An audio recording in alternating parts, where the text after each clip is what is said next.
Howdy, my buddy Colton. I'm going to read you a book. Our book today is called Goodwin the Goat. And while we're at it, I have Snoopy on my shirt. See? Look at Snoopy. Carrying a giant radio and wearing a cool headband. Okay, so. Are you ready, Colton? Here we go. Goodwin the Goat. Story and pictures by Don Freeman. Music by Michael Elder. Here's a lovely little picture of a nice farm. Look, there's a red truck and a house and a guy in a hammock and a lady, and it looks like she's a painter. Goodwin was a frisky young goat who thought the world was made just for him to frolic in and enjoy. Every morning, Farmer Macduff would set out the wheat, oats, and other things Goodwin loved to eat. But there was something about Goodwin that Farmer Macduff didn't know. Oh, Goodwin also liked to nibble all sorts of interesting things, like toothpaste tubes, tin can labels, and delicious paste.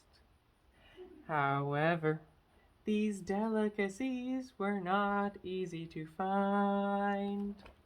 One day, he went out searching for even more tasty sensations, and he came upon an artist painting a picture of a barn. Goodwin didn't know anything about art, but he did like those bright, delicious colors. Miss Phillips, the artist, decided to have her picnic lunch by a nearby stream.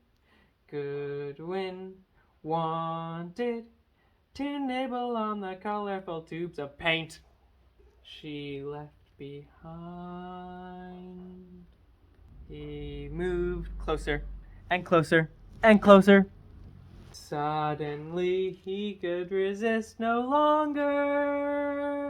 Oh, what a treat! Colors began squirting everywhere. Wild with happiness he rolled in the paint-splattered grass.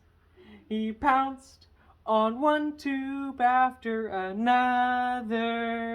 Squish, squash, squirt!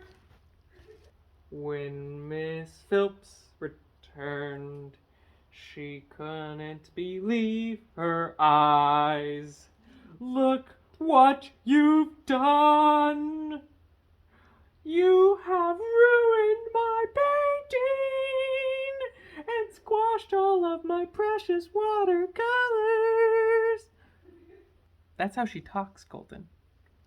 Of course, Goodwin had no idea what she was saying.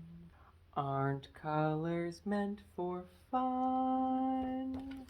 I'm going to find out who you belong to and have you tied up this minute. Miss Phillips sniffed.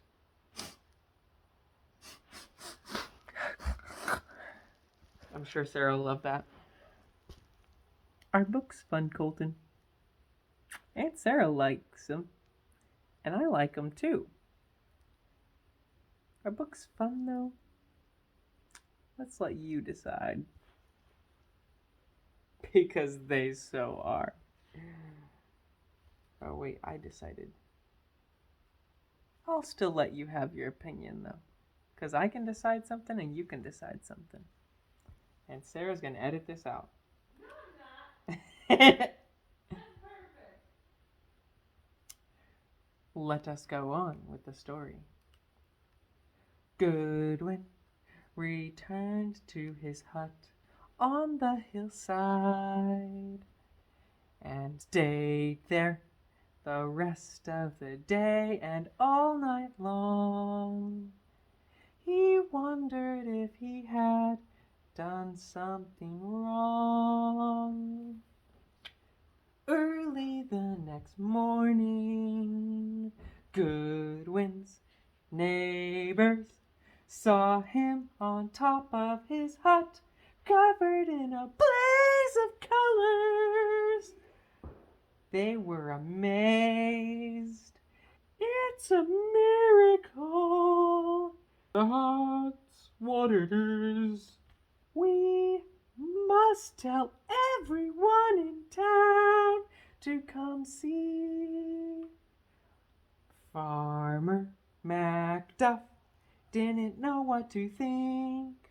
Miss Phillips came to see too, and she glared at a Farmer Macduff.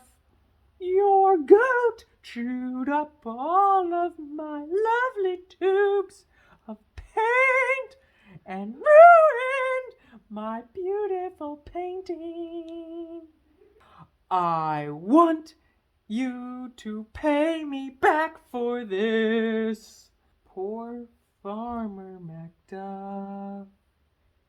He had not a penny to spare and didn't know what to do. Then later that afternoon,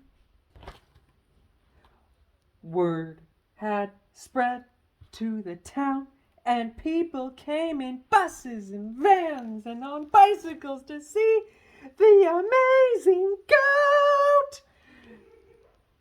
That goat right there. See, that one right there. Miss Phillips and Farmer Macduff knew exactly what to do.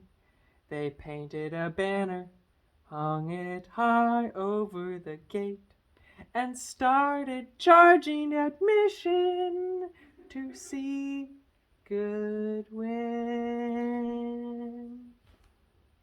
Later, after the crowds had cleared, they relaxed on the front porch and smiled. Well, what a day this has been for everyone. I reckon tomorrow will be even better. Sipping lemonade, they chuckled. Fancy that, your goat and my watercolors. We may just get rich after all.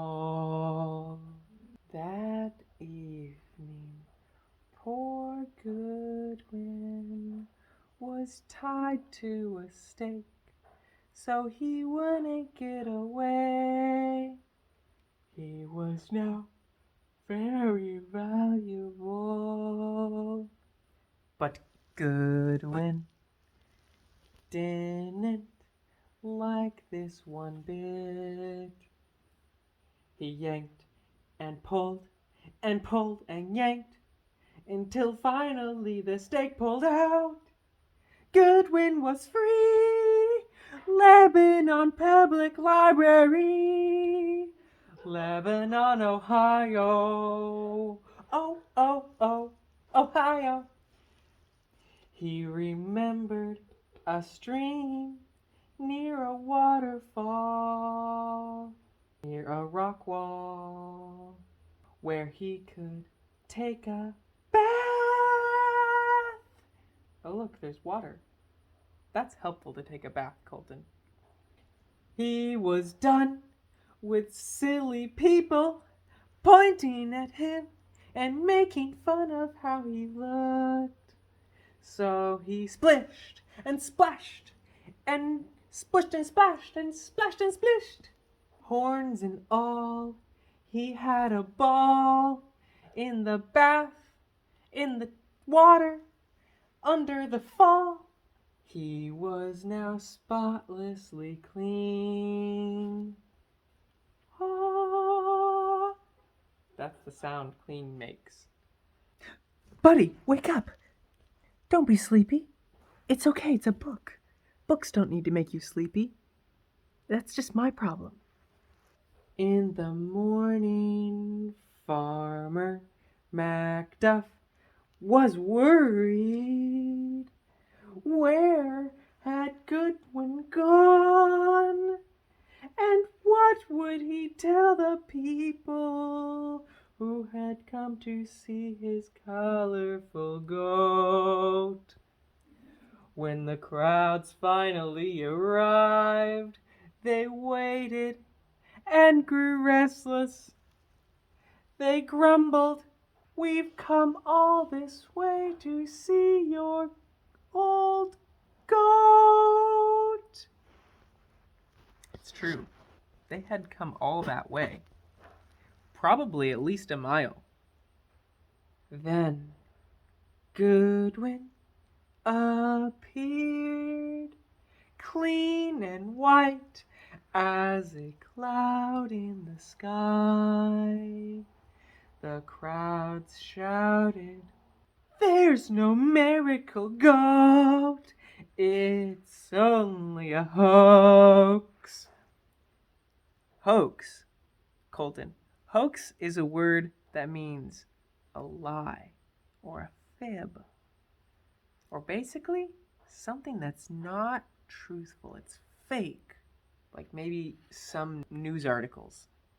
Yeah, especially ones old people watch or read. I'm just being honest. Oh, well, Farmer Macduff smiled. "I'm glad to have you back, Goodwin, just the way you are."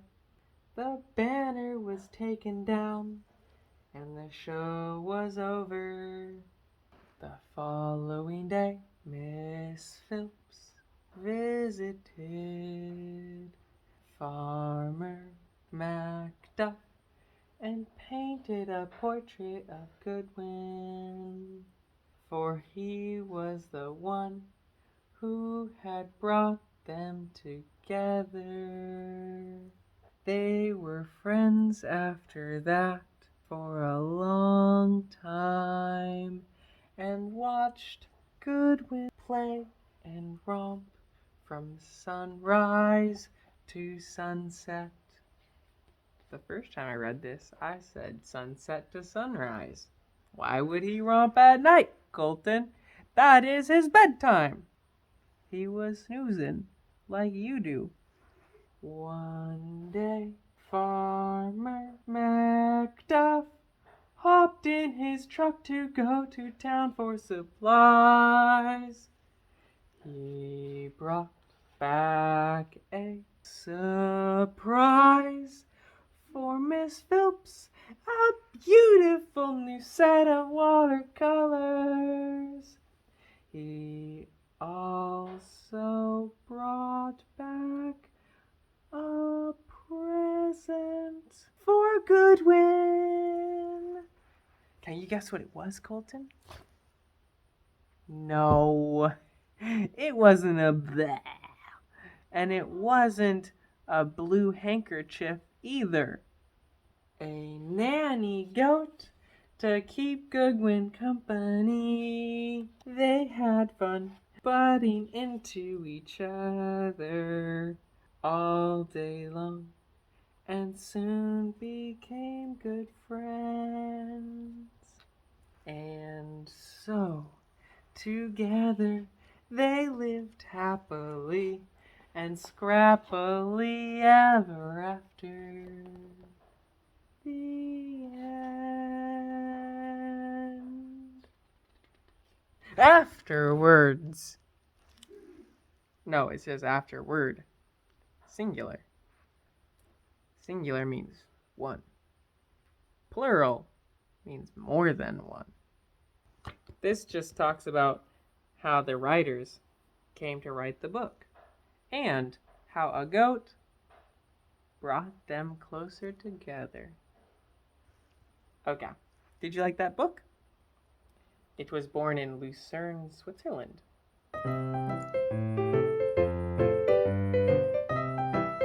There's a goat on my hat.